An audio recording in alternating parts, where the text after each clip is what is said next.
గారు వారు వచ్చి నేను ఉంటానని వాగ్దానం చేస్తాం.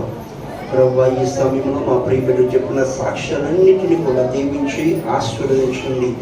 నీ మేలుతోటి నీ ఆశీర్వాదంతో నింపి స్వస్థపరచండి. అయ్యా, ఈ సమయంలో దైవ శాఖలు నీ లేఖనంలో నుంచి కొన్ని విషయాలు బోధించబోతున్నారు ప్రభువా. అలాగే విడుదలగా చెవులు గ్రహించిన మనస్సు నాకు మా అందరికి దయచేసి నడిపించండి. ఈ రాత్రి కాల సమయంలో ప్రభువా, ఏ బిడ్డలైతే దైవ శాఖల మాటల ద్వారా ప్రతి బిడ్డను తాకుతారో వారిని దీవించి ఆస్వాదించండి. ఒంటి చేతులతో వచ్చిన మమ్మల్ని నింపు చేతులుగా తీసుకువెళ్ళేలాగా సహాయం దయచేసి నడిపించండి. అలాగే ప్రభువా, దేవ సేవకుని బలంగా ఎత్తుపట్టుకుని ప్రభువా అనేకమైన విషయాలు, లోతైన విషయాలు ఐగల ద్వారా నేర్చుకుని ఇంకా ఆత్మీయలో ఎదుగులా ఉన్న సహాయము దయచేసి నడిపించి కృపించమంటూ యేసు క్రీస్తు నామములో ప్రార్థిస్తున్న మా ప్రియ పరలోకమైన తండ్రి, ఆమేన్. ఆమేన్. దేవునికి మహిమ కలుగుగాక. హల్లెలూయా. ప్రియుల ఆలస్యం చేయకుండా దైవ సేవకుల సమయాన్ని అప్పగిస్తున్నాను.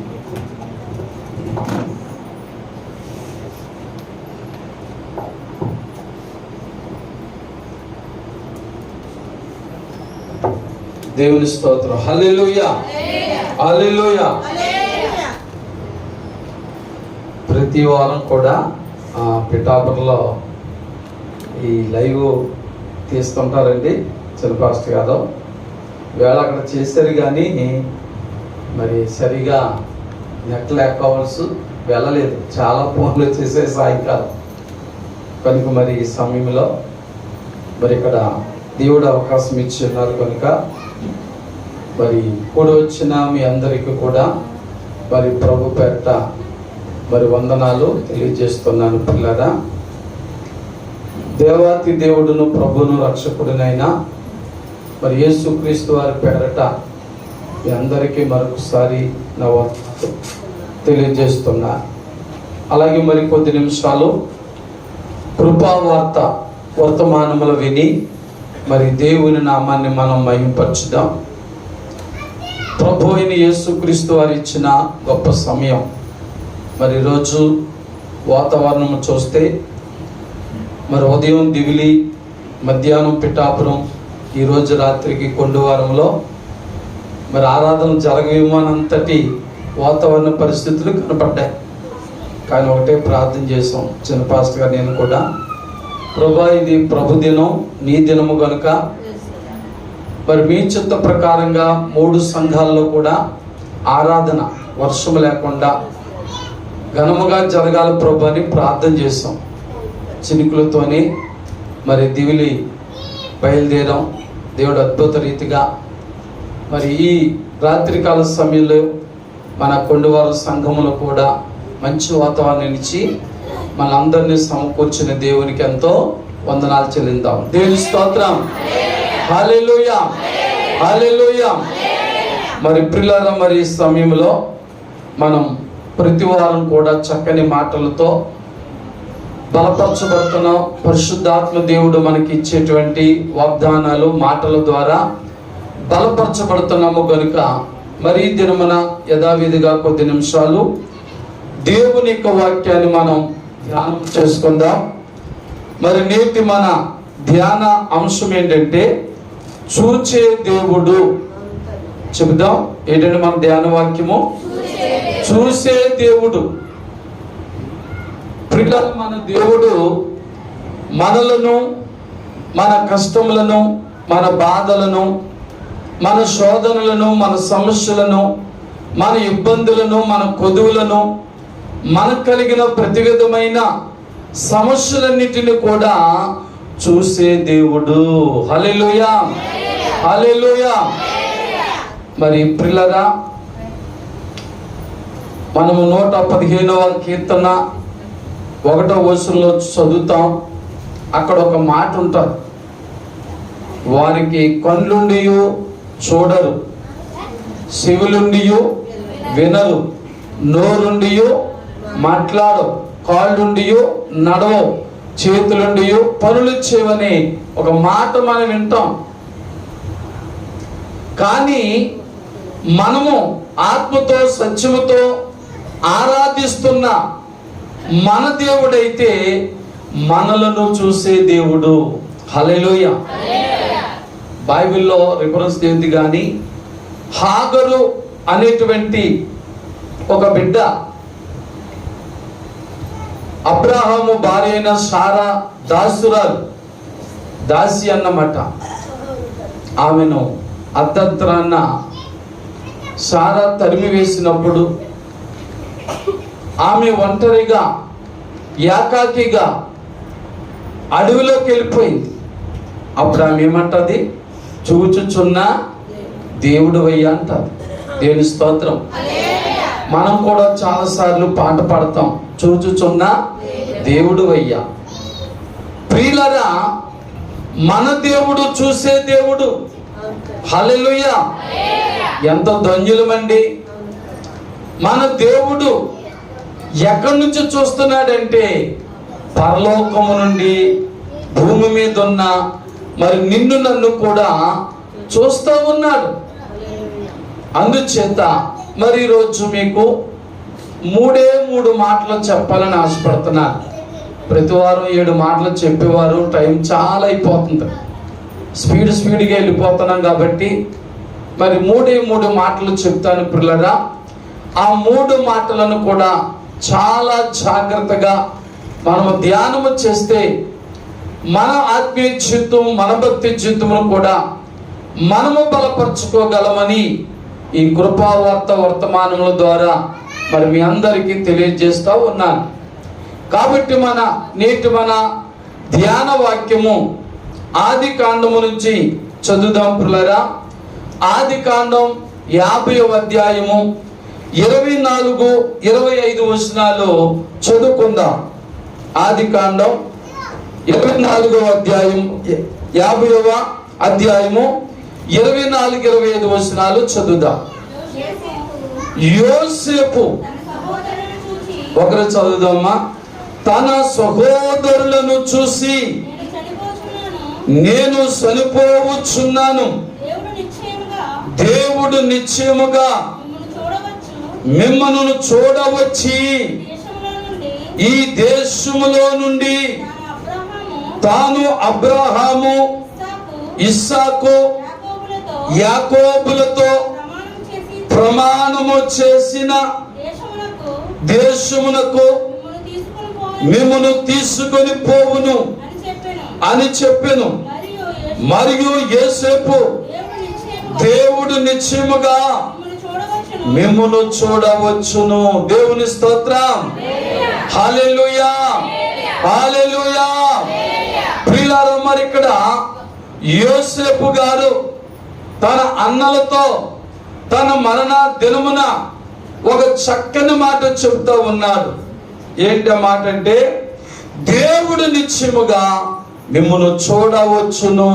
దేవుని స్తోత్రం. హల్లెలూయా. మరి యోసేపు అనగానే పిల్లరా మనకు తెలుసు, చాలా ప్రార్థన పరుడు, విశ్వాస వీరుడు, దైవభక్తి గలవాడు, దేవుని ఎంతో నమ్ముకున్న గొప్ప వ్యక్తి. మరి యోసేపు ఏ వయసులో దేవుని నమ్ముకున్నాడు చెప్పండి? యవన కాలములో. దేవుని స్తోత్రం. ఏ కాలంలో నమ్ముకున్నాడు? యవన కాలం. యవన కాలం అనేటువంటిది పిల్లరా ఎలాంటిదో మనకు తెలుసు. లోకాస, శరీరాస, నేత్రాశలతో కూడిన వయస్సు అది. అలాంటి భయంకరమైన యవన దశలో యోసేపు ప్రభు నమ్ముకున్నాడు. దేవుని స్తోత్రం. మరి అంచె దినాల్లో, కడవర దినాల్లో, మరి నేటి దినాల్లో ఉన్నటువంటి యవన బిడ్డలను ప్రభును నమ్ముకోమని వారిని మనం ప్రోత్సహిస్తూ ఉంటే, వాక్యమును బోధిస్తూ ఉంటే, మందిరమునకు రమ్మని వారిని ఆహ్వానిస్తూ ఉంటే పిల్లరా వారు ఏమని చెప్తున్నారో తెలుసా? ఇంకా టైం ఉంది. ఏముందట? ఇంకా టైం ఉంది, ఇంకా టైం ఉందని వారు వాయిదాలు వేస్తున్నారు. బైబిల్ చెప్తుంది, రిఫరెన్స్ ఏది కానీ, నేడని రేపని వాయిదా వేస్తారు. నేటి రాత్రే ప్రాణం పోతే ఏమైపోతారు? మానవ జీవితంలో ప్రభుని నమ్ముకోవడానికి, ప్రభుని ఆత్మతో సత్యముతో ఆరాధించడానికి మానవుడు ఏం చేస్తున్నాడండి? వాయిదాలు వేస్తున్నాడు. మానవ జీవితము ఎంతవరకు ఉంటుందో, మానవ జీవితాన్ని బైబిల్ దేనితో పోల్చిందంటే నీటి బుడగతో పోల్చింది. ఏ బుడగండి? కనీసం రబ్బర్ బుడగ కూడా కాదు. రబ్బర్ బుడగకైనా కొంచెం టైం ఉంటుంది పేలిపోవడానికి. నీటి బుడగకి ఏమైనా టైం ఉంటుందా? ఉండదు.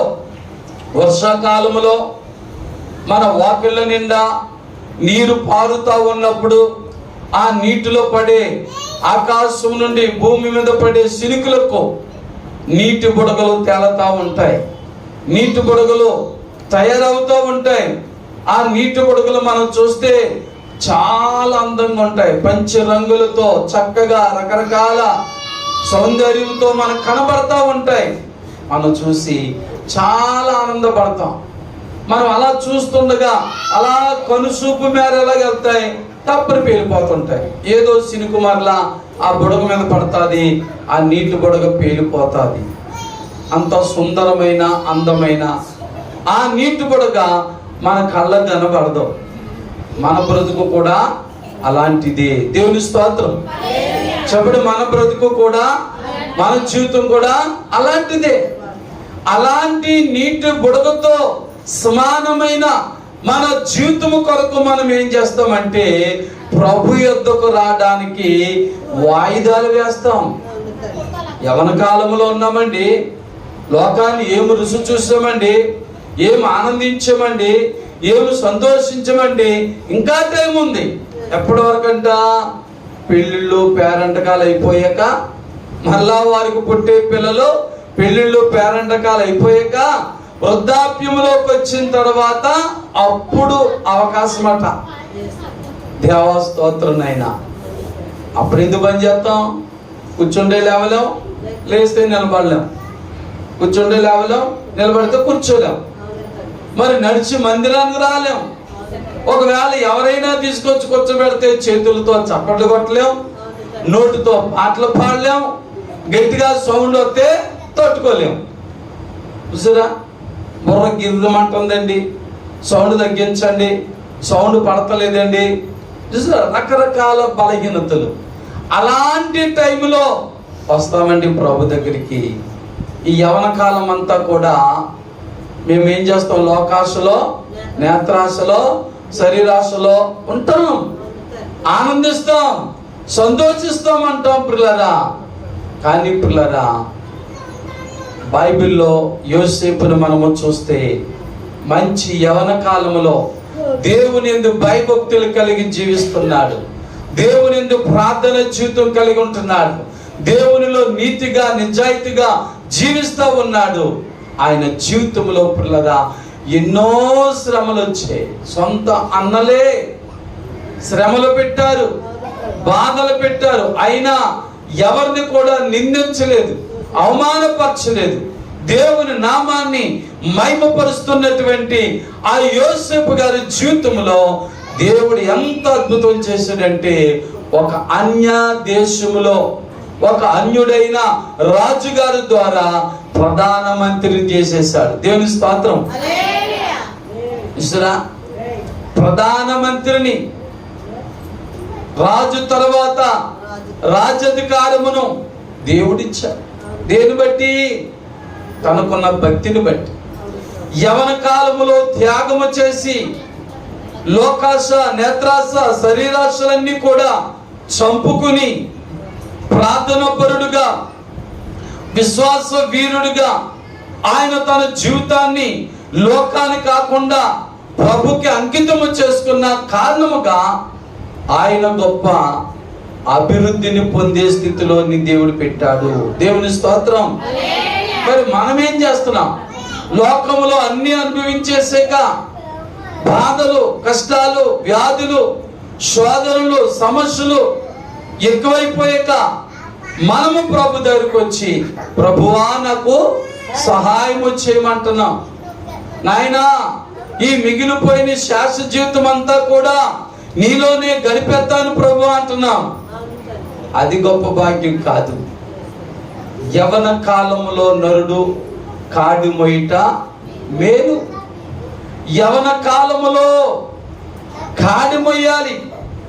ఆ కాడి బరువైన భారమైన బాధ్యతగా ఎవరైతే తన యవన కాలములో కాడిని మోస్తారో వారు గొప్ప ధన్యులైపోతారు.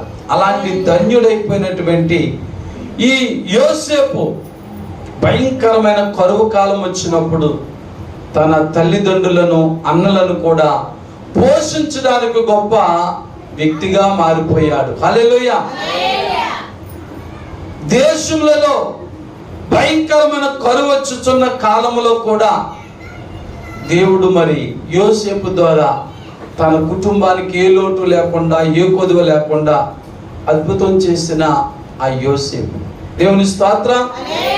అలాంటి యోసేపు మరణ సమయంలో తన అన్నలతో చెబుతున్న గొప్ప మాట ఏంటంటే, దేవుడు నిశ్చయముగా మిమ్మలను చూడవచ్చును. దేవుని స్తోత్రం. మరలా 25వ వచనంలో కూడా అది అంటున్నారు. 24వ వచనంలో అన్నాడు, 25వ వచనంలో కూడా అదే మాట అంటా ఉన్నాడు పిల్లరా. కాబట్టి రాత్రికాల సమయంలో మనుషులు మనల్ని చూడకపోవచ్చు, లోకులు మనల్ని చూడకపోవచ్చు, మన బంధుమిత్రులు మనం చూడకపోవచ్చు, మన కుటుంబీకులు మనం చూడకపోవచ్చు, కానీ నిన్ను నన్ను కూడా ఆకాశములో ఆసీనుడైన పరలోకములో ఆసీనుడైన ప్రభువైన యేసుక్రీస్తు వారు నిన్ను నన్ను కూడా చూచుచున్నాడు. దేవుని స్తోత్రం. కనుక మనమేమనుకుంటున్నామంటే, మంచి చేసినప్పుడు అనుకుంటున్నాం నా మంచి ఎవరు చూడలేదని బాధపడుతున్నాం.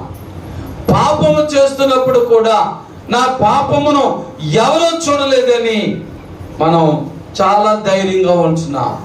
నువ్వు చేసే మంచి చెడులన్నీ కూడా మానవులు చూడకపోవచ్చు, మనుషులు చూడకపోవచ్చు, కానీ మంచైనా చెడైనా సమస్తాన్ని కూడా ప్రభు చూస్తున్నాడు. దేవుని స్తోత్రం. ఒకవేళ నిన్ను తిట్టేవారినైనా కొట్టేవారినైనా, నీ మీద చెడ్డ మాటలు పలికే వారి మీదనైనా, అబద్ధ సాక్ష్యములు పలికే వారినైనా, మరి ప్రతి వారిని కూడా ప్రభు చూస్తున్నాడు. అందుకే మరి పెద్దలు ఒక మాట అంటారు, అబద్ధం అప్పటికే కానీ నిజము నిలకడలో తెలుస్తుంది. దేవుని బిడ్డలమైనా నిన్నైనా నన్నైనా అబద్ధముగా మన మీద చెడ్డ మాటలు పలికినప్పుడు మత్తయి సువార్త 5వ అధ్యాయము మరి 11వ వచనములో ఉంటదా మాట, నా నిమిత్తము జనులు మిమ్మల్ని నిందించి హింసించి మీ మీద చెడ్డ మాటలలో పలికినప్పుడు మీరు ధన్యులు. హల్లెలూయా, హల్లెలూయా. కాబట్టి పుల్లారా, మరి యోసేపు జీవితంలో ఇలాంటి శోధనలు వేదనలు అనేకమే వచ్చినప్పుడు ఆయన సంతోషించాడు, ఆనందించాడు. కాబట్టి ఈ రోజున దేవునిలో ఒక బలమైన సాక్షిగా నిలబడగలిగాడు. కనుక మరి ఈ రాత్రికాల సమయంలో ప్రభు నిన్ను చూస్తున్నాడు.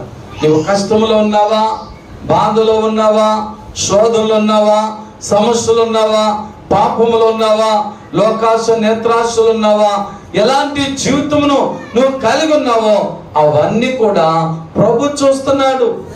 దేవుని స్తోత్రం.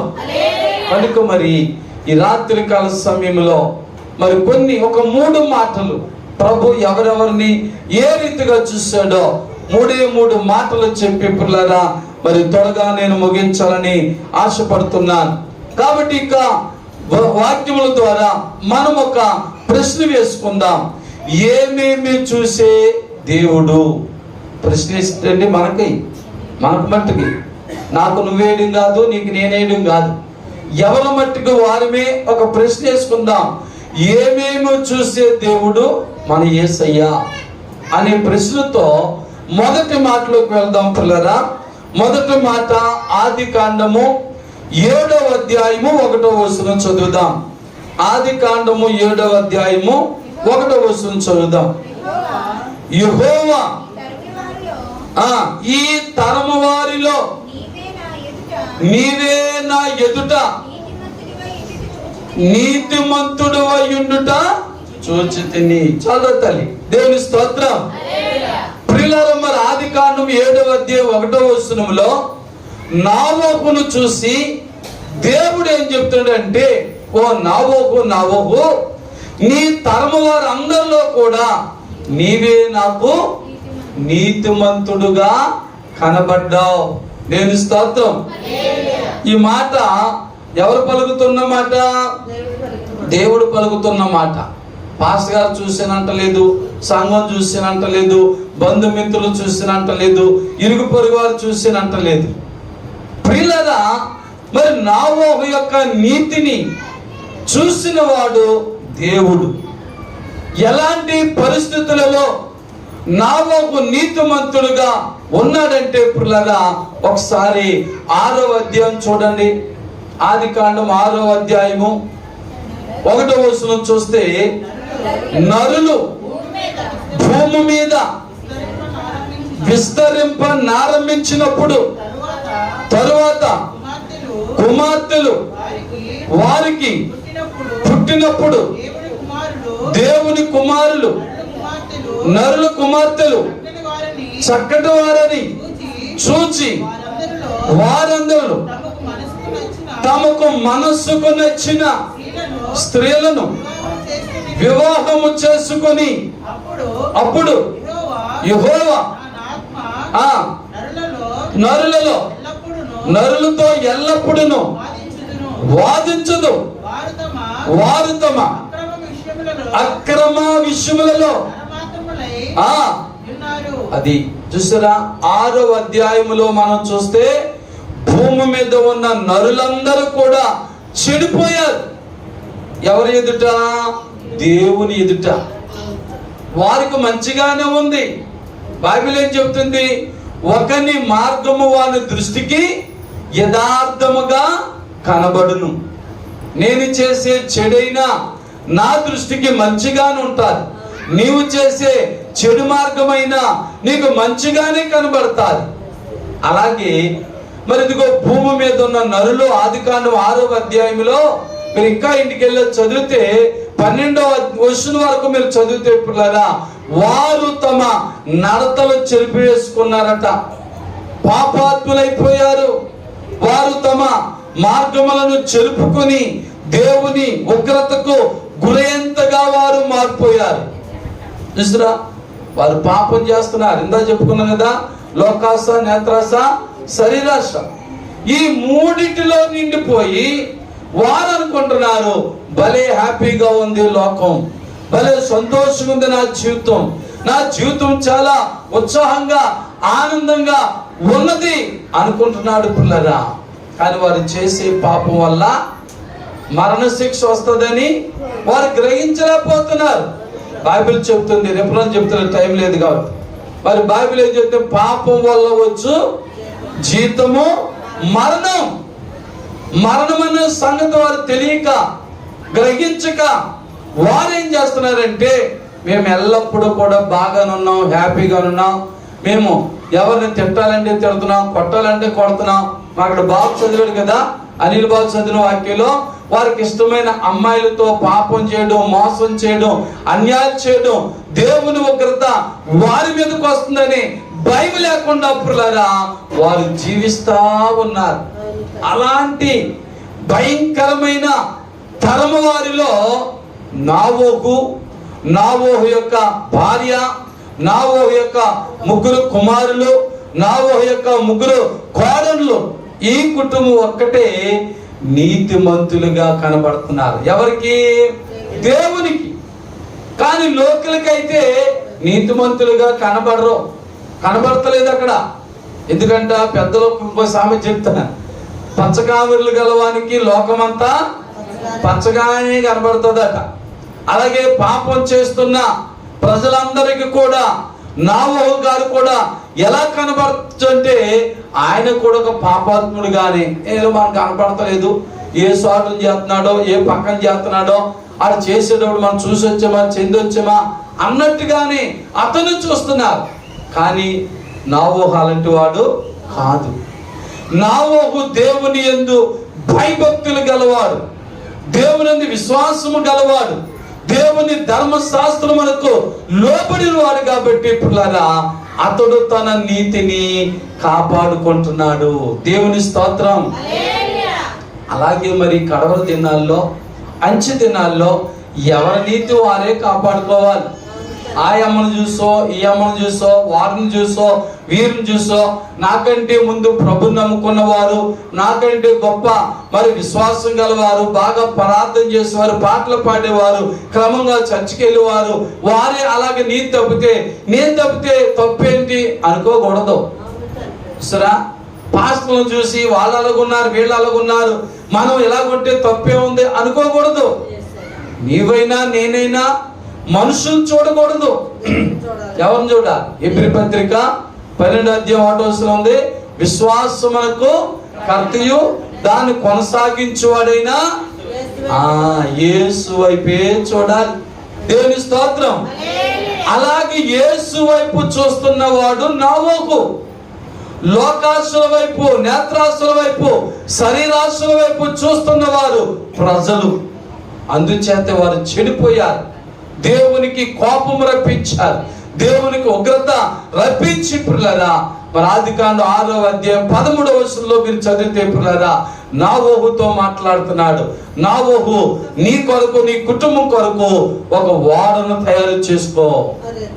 ఇదిగో మరి ఈ ప్రజలందరినీ కూడా నేను నాశనం చేసేస్తాను, వీళ్ళు ఉన్నవాళ్ళు కూడా చెరిపేస్తారు, ఈ వీళ్ళ ద్వారా భూమి కూడా శపించబడుతుంది కాబట్టి వీళ్ళు మార్గములన్నీ చెరుపుకొని జీవిస్తున్నారు కాబట్టి నీవు మాత్రం నీతిమంతుడిగా ఉన్నావు గనుక నీ నీతిని బట్టి నిన్ను రక్షించడానికి నేను సిద్ధముగా ఉన్నాను.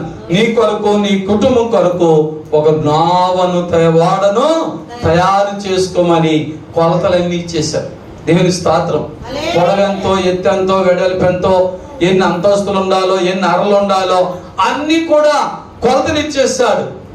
మరి అతను ఈ లోకాశ, నేత్ర, శరీస్ల అన్ని విడిచిపెట్టి ఈ ఓడను తయారు చేసే పనిలో ఉంటే లోకులు అడుగుతున్నారు, నోవహు గారు ఎందుకండి ఓడ తయారు చేస్తున్నారు, ఏంటి సంగతి అంటే ఈయన సువార్త ప్రకటిస్తున్నాడు.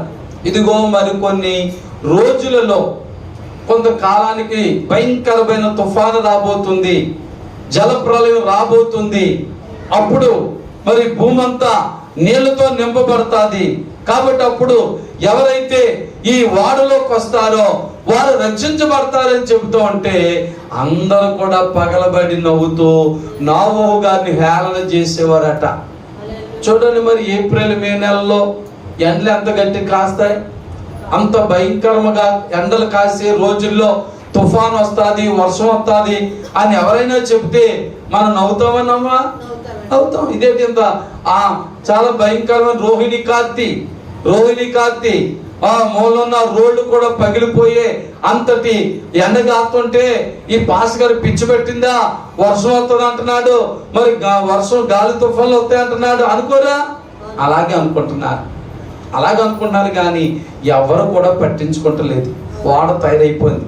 7వ అధ్యాయం వచ్చేసరికి వాడ పూర్తి అయిపోయింది కాబట్టి ప్రభు చెప్తున్నాడు, ఓ నోవహు నీవు ఎంతగా ప్రకటన చేసినా ఎవరు కూడా నీ మాట గాని నా మాట గాని నమ్మలేదు, పెడచెవిని పెట్టారు. కాబట్టి నీవు, నీ కుటుంబం కూడా మరి నీతిగా ఉండటం నేను చూశాను కనుక ఇదిగో మరి నీవు, నీ కుటుంబం కూడా వాళ్ళకి వెళ్ళిపోయి రకరకాల జంతువులు, పక్షులు, మరి పురుగులు జతలుగా మరి అందులో ఎక్కించేసుకో, వాళ్ళలో పెట్టేసుకో అని ఆయన తాళం వేసి వెళ్ళిపోయాడు.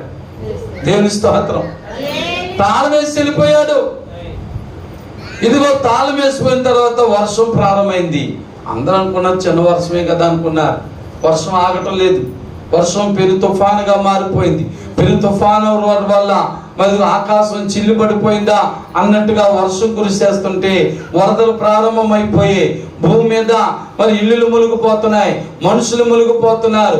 నేల మీద ఉన్నటువంటి ఆ ఓడ, నోవహు నిర్మించిన ఓడ మరి ఆ నీళ్ళలో పైకి తేలిపోయింది. హల్లెలూయా. తేలిపోయి ఓడలో ఉన్న నోవహు కుటుంబం సేఫ్టీగా ఉంది. ప్రజలు ఇప్పుడు కొట్టుకుపోతున్నారు.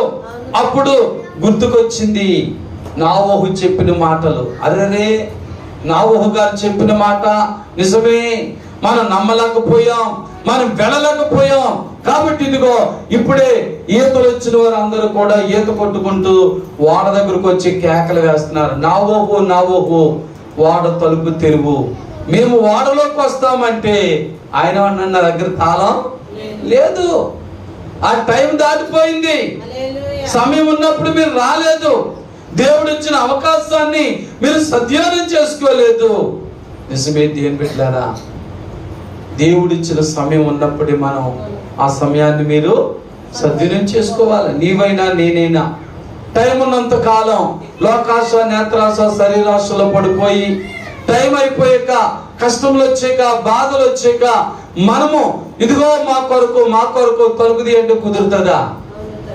మత్తయి సువార్త 25వ అధ్యాయంలో 10 మంది కన్యకులు మన స్టోరీలో 5గురు బుద్ధి గలవారు, 5గురు బుద్ధి లేని వారు అని చదువుతాం మనం. ఆ బుద్ధి గలవారు సిద్ధపడి వెళ్ళారు, బుద్ధి లేని వారు సిద్ధపడకుండా వెళ్ళారు. ప్రభు రాక ఆలస్యమైనప్పుడు, అర్ధరాత్రి అయిపోయినప్పుడు, ఆ సిద్ధిల్లో నూనె లేక ఆరిపోతున్నప్పుడు మరలా వారు ఊర్లోకి వచ్చి షావుకారులు లేపి మరలా సిద్ధిలో నూనె నింపుకొని దివిటీలు వెలిగించుకుని వచ్చి తలుపు కొడుతున్నారు. ఏం కొడుతున్నారు? తలుపు కొడుతున్నారు. సందగా నుంచి అర్ధరాత్రి వరకు వారు నిద్రపోకుండానే కాసుకుని కూర్చున్నారు. కానీ తీరా పెండ్లి కుమారుడు వచ్చే సమయానికి, ప్రభు అయిన యేసుక్రీస్తు వారు వచ్చే సమయానికి దివిటీలు ఆరిపోతే వెలిగించుకుని వచ్చారంతే. ఇప్పుడు ఆయన ఏమంటున్నాడు? వాళ్ళకి వీళ్ళకి మధ్య ఒక తలుపు అడ్డు ఉందంతే. వీళ్ళకి తలుపు కొడుతున్నారు, అయ్యా మేము వచ్చాం తీయండి. ఎవరు మీరు? అయ్యా మీ కొరకు మేము ఇలా చేసాం అలా చేసాం, సందగా నుంచి కూడా 12 గంటల వరకు మేము మీకోసం ఎదురు చూసాం, ఇదిగో మరి మేము నువ్వు త్వరగా వచ్చేస్తావేమో అని అనుకుని మేము సిద్ధపడి రాలేదు, నూనె ఎక్స్ట్రా తెచ్చుకోలేదు, మరి దివిటీలు ఆరిపోతుంటే మరలా ఊళ్ళోకి వెళ్ళి వెలిగించుకునే వ్యక్తులకి కాస్త లేట్ అయిందని చెప్తున్నారు. ఆయన అన్నాడు, మీరు ఎవరు నాకు తెలీదు. ఏడుస్తున్నారు, కేకలేస్తున్నారు. ఎందుచేత? వారు సమయాన్ని సద్వినియోగం చేసుకోలేకపోయారు.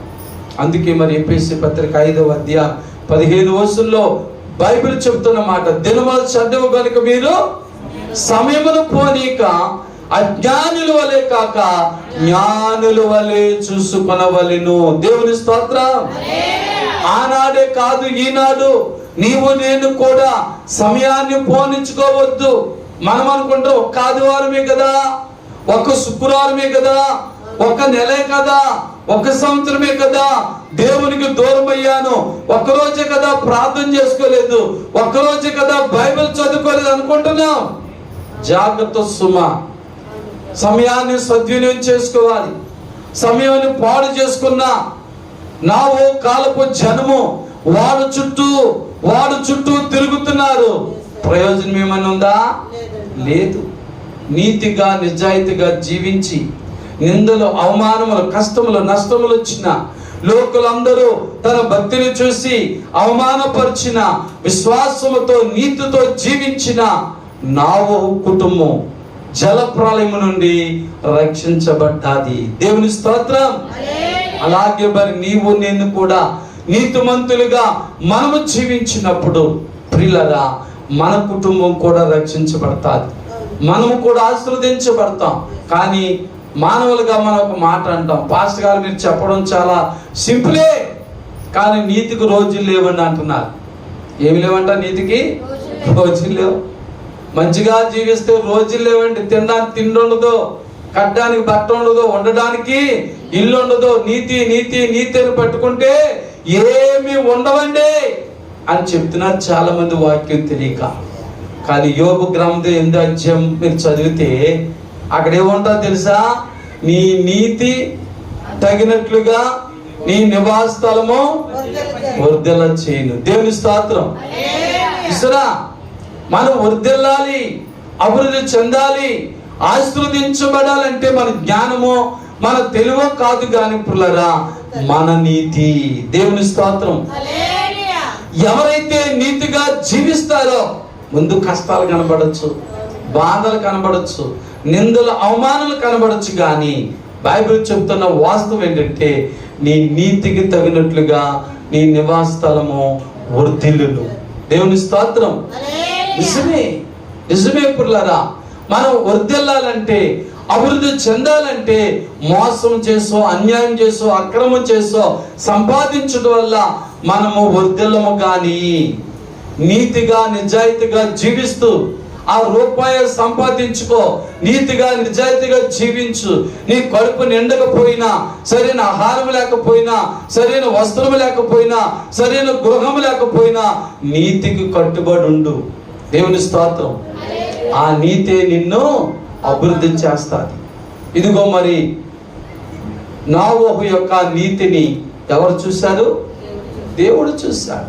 అలాగే నీ యొక్క నా యొక్క నీతిని కూడా ఆయన చూస్తున్నాడు. ఎలాంటి నీతిమంతులుగా మనం ఆయనలో ఉన్నాం. ఎందుచేత మనం నమ్ముకున్న దేవుడు ఎవరంటే నీతిమంతుడైన, మనం నమ్ముకున్న దేవుడు నీతిమంతుడు. కాబట్టి మనము కూడా నీతిమంతులుగా ఉండాలని ఆయన కోరుతా ఉన్నాడు. కనుక దేవుని బిడ్డలారా, మరి ఈ సమయంలో మనము కూడా ఎలాంటి నీతిమంతులుగా ఉన్నాం? మనము నీతిమంతులుగా ఉంటే దేవుడు మనల్ని చూస్తాడు. హల్లెలూయా. ఆదికాండం 7:1 చూస్తాం, నోవహు యొక్క నీతిని చూసిన దేవుడు నీ నీతిని చూస్తున్నాడు. మరి నీ నీతి నిన్ను రక్షించలేదు అనుకోవద్దు, నిన్ను కాపాడలేదు అనుకోవద్దు, కానీ నీ నీతి తప్పగా నిన్ను నీ కుటుంబాన్ని కూడా వర్ధిల్ల చేస్తుంది. హల్లెలూయా, హల్లెలూయా, హల్లెలూయా. కనుక మరి రెండో మాటలోకి వెళ్ళిపోదాం పిల్లరా. ఆదికాండం 31వ అధ్యాయము, ఆదికాండం 31వ అధ్యాయము 12వ వచనం చదువుదాం. అప్పుడు ఆయన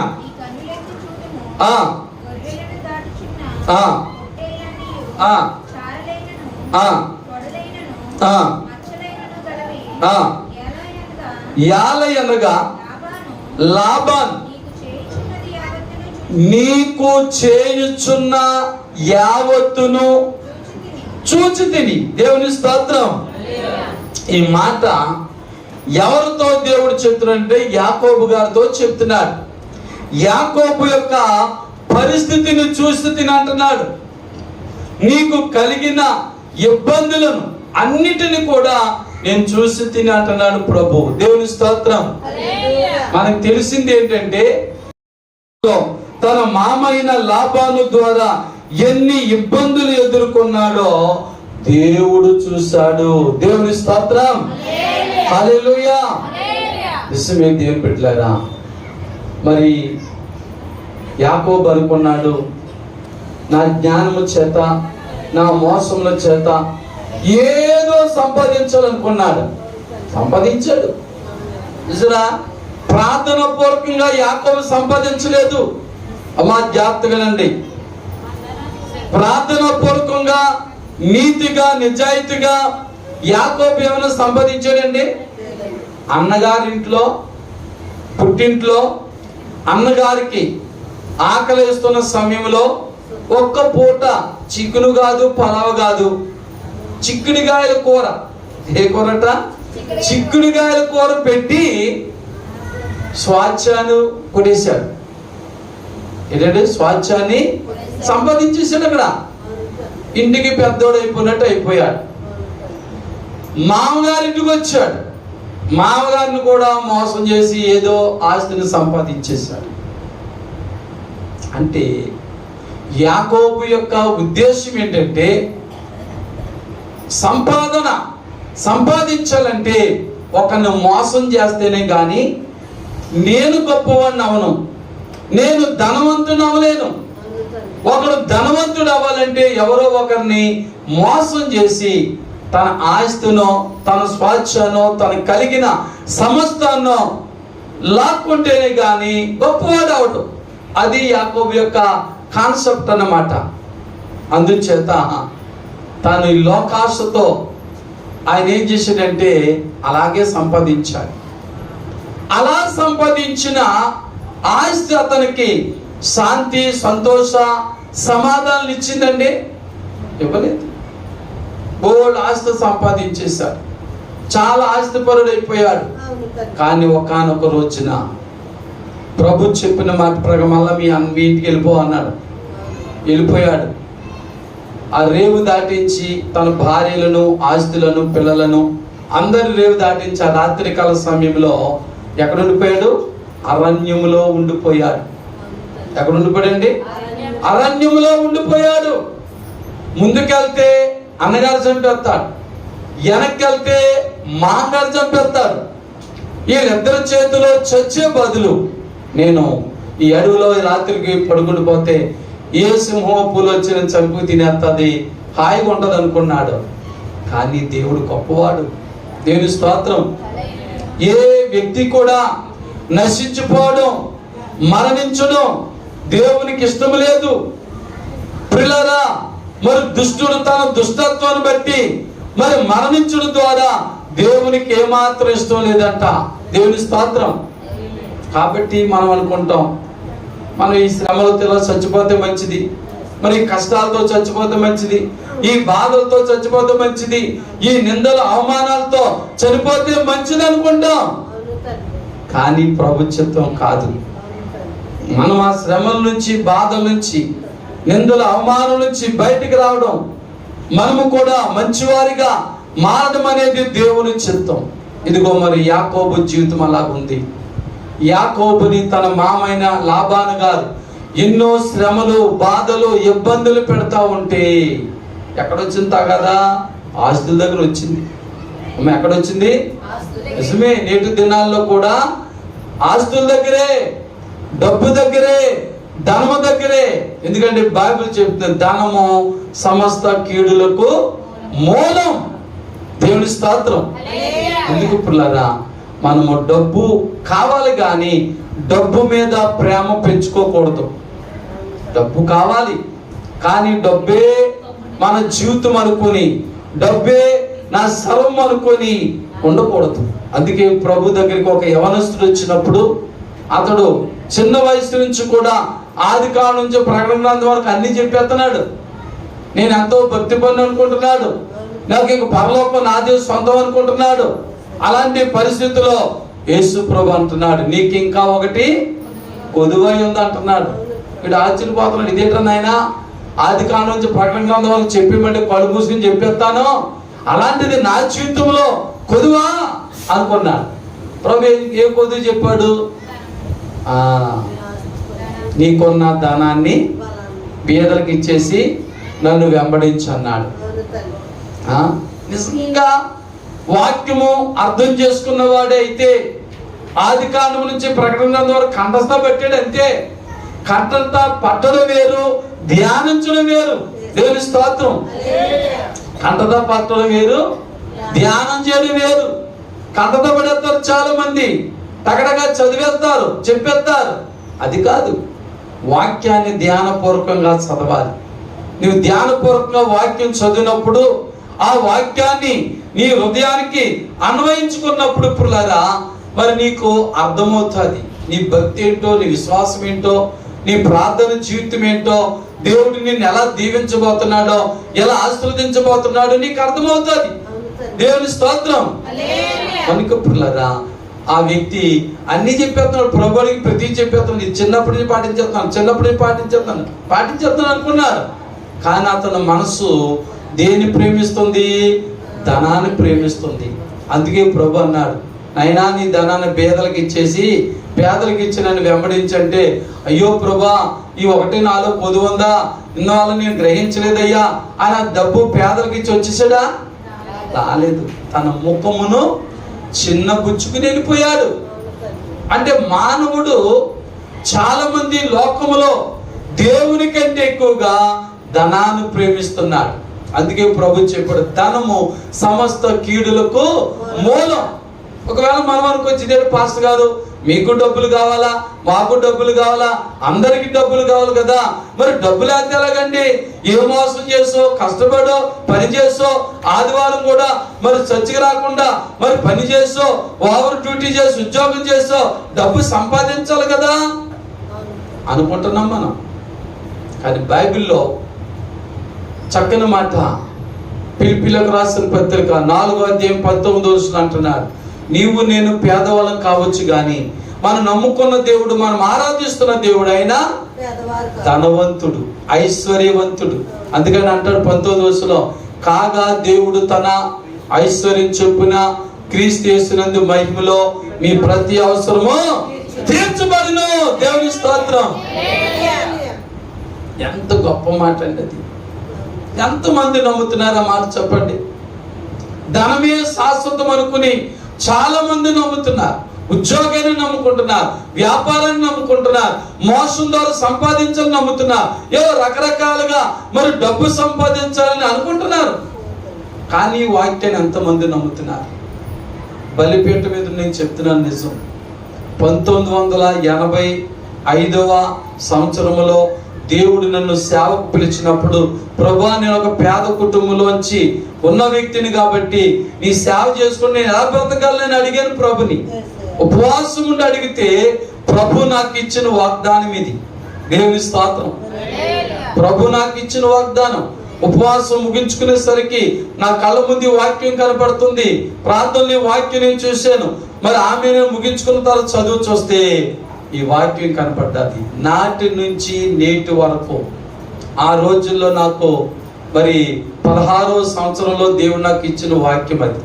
ఈ రోజు నాకు 55వ సంవత్సరంలోకి వచ్చేసాను. కాబట్టి ఇన్ని సంవత్సరాలు కూడా మీరు నమ్మరు, నాకు జీతం లేదు, భర్తీ లేదు, ఇతర సహాయం లేవు. సంస్థల ద్వారా కానీ ఒక పర్మనెంట్ సపోర్ట్ కూడా నాకు ఇన్కమ్ లేదు. మీరు చూడండి, సడన్గా వచ్చిన పరిస్థితి చూడండి, రూపాయి ఉండదు. నా బ్యాంక్ బుక్ ఇస్తాను కావాలంటే చూడండి, ₹1 ఉండదు. కానీ ఏ కార్యక్రమం ఆగిపోదు. నేను స్తోత్రం. నేను దేవుని సన్నిధిలో తలపెట్టి ప్రార్థన చేసిన ప్రతి కార్యం కూడా నెరవేర్చబడుతుంది, జరుగుతుందంటే పిల్లరా ఇదిగో ఈ వాక్యమే. దేవుని స్తోత్రం. నేను పేదవాడిని కావచ్చు కానీ నేను నమ్ముకున్న దేవుడు పేదవాడు కాదు అని. ఆయన ఐశ్వర్యవంతుడు. ఆయన ఐశ్వర్యంలో నాకు భాగం ఇచ్చి ఆయన మహిమ కొరకు నా ప్రతి అవసరం తీరుతున్నాడు, నా ప్రతి లోటు తీరుతున్నాడు, నా ప్రతి కొదువ తీరుతున్నప్పుడు ఇక నాకెందుకు జేబులో డబ్బులు, బ్యాంకులో డబ్బులు, ఇంట్లో డబ్బులు. దేవుని స్తోత్రం. ఏ బాధ లేకుండా బైబిలే చెప్తుంది. మరి డబ్బున్న వాడు కట్ట దొంగలు దోసుకుంటారని భయమంట, సిమెంట్లు కొట్టేస్తాయట. దేవుని స్తోత్రం. ఆ భయం నాకు లేదు. దొంగలు కొట్టేస్తారనో సిమెంట్లు కొట్టేస్తానని భయం లేదు. కానీ అయ్యే అవసరం అంటే ప్రార్థన చేస్తాను. ఆ అవసరం తగిన సహాయం నీ ద్వారానో దేవుడు నాకు సహాయం పంపుతాడు. దేవుని స్తోత్రం. అలాంటి విశ్వాసం మనలో ఉన్నప్పుడు మనం ఇంకా ధనాశపరులుగా ఉండవలసిన అవసరత ఉండదు. హల్లెలూయా. ఇక లేదు. కాబట్టి మనము యాకోబు లాంటి పని చేయొద్దు. యాకోబు ధన సంపాదన కోసం అందరిని మోసం చేయొచ్చు. సంపాదించిన ధనముతో శాంతి లేదు, సంతోషం లేదు. కానీ మరలా ప్రభు ఇచ్చిన ఆశీర్వాదం ద్వారా, దీవుని ద్వారా అతడు మరలా శాంతి సంతోషములు గలవాడిగా ఉన్నాడు. దేవుడు అతను పేరే కాదు, బ్రతికే కాదు, సమస్త పరిస్థితులు మార్చేశాడు. యాకోబుని ఇశ్రాయేలుగా మార్చేస్తే ఈ రోజున యాకోబు ఇశ్రాయేలుకు మూల పురుషుడు. యాకోబు ఇశ్రాయేలుగా మార్చబడ్డాడు. ఇశ్రాయేలు జనాంగం అయిపోయాడు. హల్లెలూయా. అదండి మార్పు అంటే. ఒకవేళ యాకోబులాగా మనలో ఇంకా ఎవరైనా ధనమే శాశ్వతానికి మోసములు, అన్యాయములతో సంపాదిస్తున్నారేమో ఆలోచించండి. దేవుడు విగ్రహించబడేవాడు కాదు. ఇప్పుడైనా మీరు ఒప్పుకుంటే, ఆయనలో బలమైన వారుగా, స్థిరమైన వారుగా మీరు ఉండడానికి సిద్ధపడితే ఆయన ఆశీర్వాదాలు మీకు నిజమైన శాంతి, సంతోష, సమాధానం ఇచ్చి మీ ప్రతి అవసరత కూడా తీరుస్తాడైనా. ఇదిగో మరి యాకోబు యొక్క పరిస్థితిని చూసాను అంటున్నాడు. ఆయన పడే ఇబ్బందులు, పడే బాధలు, నిందలు, అవమానములు, తన మామగారైన లాబాను ద్వారా పడే ప్రతి అవమానమును కూడా చూశాను. కాబట్టి నువ్వు వెళ్ళు ఇక్కడ నుంచి అని చెప్తున్నాడు. కనుక నీవు నేను పడే ప్రతి శ్రమ, బాధ, వేదన, మన పరిస్థితులన్నీ కూడా ఆయన చూస్తున్నాడు. దేవుని స్తోత్రం. ఆయన చూస్తున్నాడు కాబట్టి మనము కూడా ప్రభులో నమ్మకమైన వారుగా ఉంటే మనల్ని కూడా ఆయన బలపరుస్తాడు. దేవుని స్తోత్రం. మరి సమయం అవుతుంది. మరొక మాట, మూడో మాట ఆఖరిగా చెప్పుకొని ముగించుకుందాం పిల్లరా. నిర్గమకాండం 3వ అధ్యాయము 7వ వచనం చదువుదాం. నిర్గమకాండం 3వ అధ్యాయం 7వ వచనం.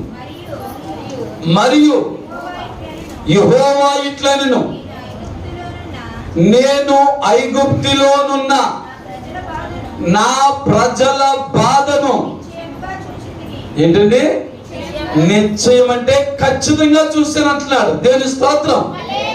మూడో మాట ఏంటంటే ఆఖరి మాట, ఇశ్రాయేలీల బాధను చూసిన దేవుడైన. హల్లెలూయా, హల్లెలూయా. మూడో మాట బాధలు చూసే దేవుడైన. మొదటి మాట నీతిని చూసిన దేవుడు, రెండోది మన యొక్క పరిస్థితులు చూసిన దేవుడు, మూడోది మన బాధలు చూసే దేవుడైన. హల్లెలూయా. ఇశ్రాయేలు ప్రజలు అనేక సంవత్సరాలు ఐగుప్తు దేశంలో వారు ఎన్నో శ్రమలు, బాధలు, కష్టాలు పడ్డారు. సరైన తిండి లేక, సరైన బట్ట లేక, సరైన నివాసము లేక వారు ఎన్నో బాధలు పడితే వారు అంటున్నాడు ప్రభు వారు బాధలు చూశాడట. ఎప్పుడు చూశాడు? 78వ కీర్తన అంటాడు, మరి వారు తమ శ్రమలలో యెహోవాను మొరపెట్టిరి. దేవుని స్తోత్రం. వారు తమ బాధలు తట్టుకోలేక యెహోవాకు మొరపెట్టినప్పుడు దేవుడు వారు మొర ఆలకించాడు. దేవుని స్తోత్రం. ఇదిగో ప్రియులారా, ఒకవేళ ఇప్పటి వరకు కూడా మీ బాధలు, మీ శ్రమలు ఎవరితో చెప్పుకోలేదేమో ప్రభుతో చెప్పుకోండి. ఇశ్రాయేలు ప్రజలు చెప్పనంత వరకు కూడా, ప్రార్థన చేయనంత వరకు కూడా ప్రభు కూడా వాళ్ళ బాధలు చూడలేదు. వారికి బుద్ధి వచ్చే వరకు కూడా మరి పట్టించుకోలేదు. ఎప్పుడైతే వారి శ్రమలు, బాధలు తట్టుకోలేక దేవా ఈ శ్రమలోంచి, ఈ బాధలోంచి మమ్మల్ని తప్పించు ప్రభు అని ప్రార్థన చేసినప్పుడు, మొరపెట్టినప్పుడు ఇదిగో మోషేను పంపించి అన్ని సంవత్సరాలు బాధలు పడి కష్టాలు పడిన ఇశ్రాయేలు ప్రజలను బయటికి తీసుకొచ్చాడు. దేవుని స్తోత్రం. హల్లెలూయా. కాబట్టి ఈ లోకములో నీవు ధనమున్నా, బలమున్నా, బలగమున్నా, నీకు బాధలు వచ్చినప్పుడు ఎవరు నీ బాధలు చూడరు, ఎవరు నిన్ను పట్టించుకోరు. కానీ నువ్వు దేవాతి దేవుడైన యేసుక్రీస్తు వారికి నువ్వు మొరపెట్టినట్లయితే, నువ్వు ప్రార్థన చేసినట్లయితే ఆయన నీ బాధను చూస్తాడు. హల్లెలూయా. ఎలాంటి బాధలు ఉన్నా, ఎలాంటి శ్రమలు ఉన్నా మరి దేవుడు నీ బాధలు చూసేటువంటి దేవుడు. కనుక మరి నమ్ముతున్నావా మాట? నమ్మాలి. మరి నీ బాధలు, నా బాధలు చూసేవాడు యేసు ప్రభువారు. ఆయన మన బాధలు చూడాలంటే ఆయన దగ్గరికి మనం రావాలి, మన మనసు మార్చుకోవాలి, మన విశ్వాసం ఉంచాలి. మరి ఇది అపోస్తలుల కార్యాలు 2వ అధ్యాయం 38వ వచనంలో వ్రాయబడిన ప్రకారంగా పేతురు చెప్తున్నాడు, మీరు మారు మనసు పొంది పాప క్షమాపణ నిమిత్తము యేసుక్రీస్తు నామములో బాప్తిసం పొందిడి, అప్పుడు మీరు పరిశుద్ధాత్మని వరాన్ని పొందుకుంటారు. కానీ ప్రభు చెప్పాడు, నేను పరిశుద్ధుని కనుక మీరును పరిశుద్ధులై ఉండండి అన్నాడు. కాబట్టి ఆ రీతిగా మారు మనసు పొంది పాపాలు ఒప్పుకొని బాప్తిసం పొందడం ద్వారా మనము పరిశుద్ధులం అవుతాం. కనుక ఆయన మన కష్టాలు చూడగలడు, మన బాధలు చూడగలడు, మన ఇబ్బందులు చూడగలడు. కనుక ప్రియులారా, మరి నీవు నేను కూడా ఎలాంటి బాధలో ఉన్నామో, ఎలాంటి శ్రమలో ఉన్నామో నీకే తెలుసు. కనుక ఈ రోజే ప్రార్థన చేయి, ఈ రోజే ప్రార్థన చేయడం ప్రారంభించు. ఇశ్రాయేలు ప్రజలు తమ బాధలు తట్టుకోలేక ప్రార్థన చేయడం ప్రారంభించాడు. ప్రభు వారి బాధలు చూశాడు. దేవుని స్తోత్రం. మరి నువ్వు ప్రార్థన చేయకుండా, నువ్వు ప్రభు మందిరానికి రాకుండా, ప్రభు సన్నిధికి రాకుండా, నా బాధలు ఎవరు చూడలేదు, నా శ్రమలు ఎవరు తీసేయట్లేదు, నా బాధలు ఎవరు తీసేయట్లేదండి. ఎవరు తీసేయరు. తల్లిదండ్రులు ఉండొచ్చు, అన్నదమ్ములు ఉండొచ్చు, బిడ్డలు ఉండొచ్చు, బంధుమిత్రులు ఉండొచ్చు, స్నేహితులు, శ్రేయభిలాషులు ఉండొచ్చు. ఎవరెవరున్నా సరే ఎవరు కూడా మన బాధలు తీయలేరు. ఎందుకంటే బైబిల్ నా మాట కాదు, బైబిల్ మాట.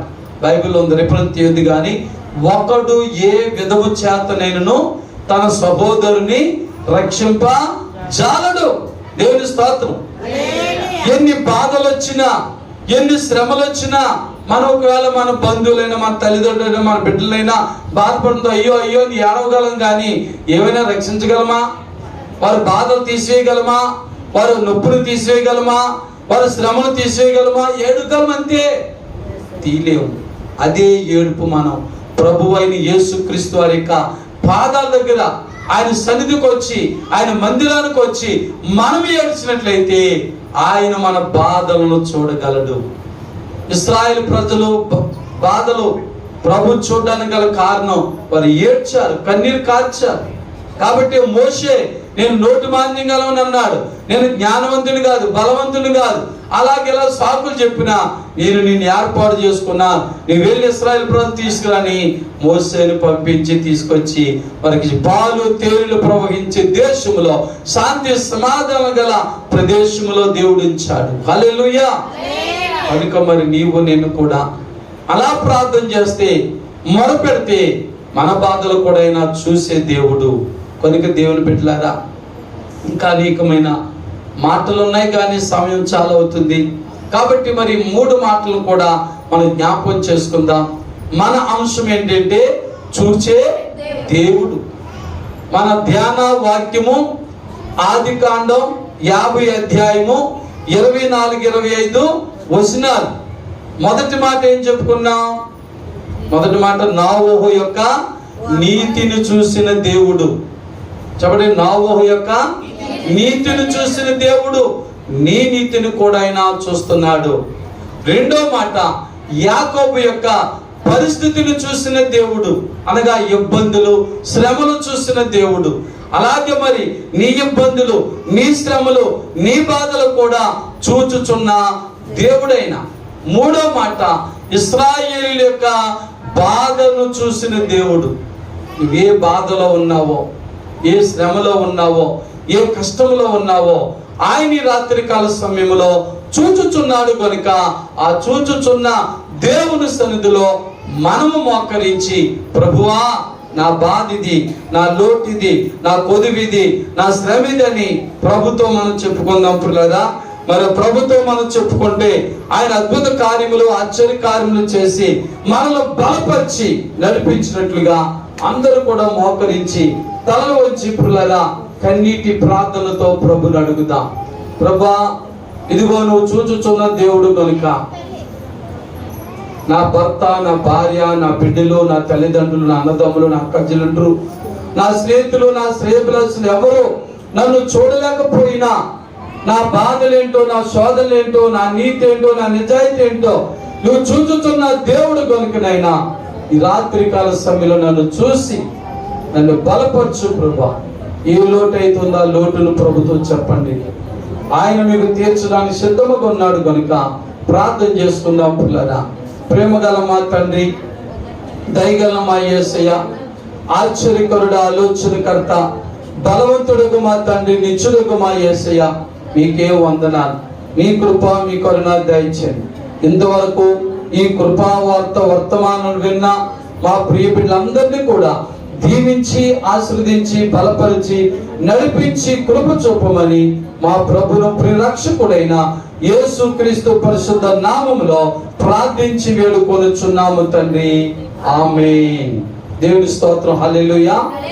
ప్రియులారా, మరి ఇంతవరకు కూడా మన కృపావార్త వర్తమానములు మరి శ్రద్ధగా విని ఆశీర్వదించబడిన మీ అందరికీ కూడా మరి ప్రభు పేరిట వందనాలు తెలియజేస్తున్నాను.